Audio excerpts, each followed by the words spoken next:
नमस्तेस्तु भगवन् विश्वेश्वराय महादेवाय त्र्यम्बकाय त्रिपुरान्तकाय त्रिकाग्निकालाय कालाग्निरुद्राय नीलकण्ठाय मृत्युञ्जयाय सर्वेश्वराय सदाशिवाय श्रीमान् महादेवाय नमः।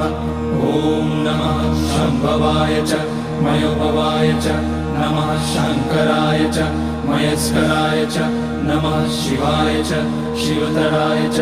ॐ त्र्यम्बकं यजामहे सुगन्धिं पुष्टिवर्धनम् उर्वारुकमिव बन्धनान् मृत्योर्मुक्ष्यमामृतात्।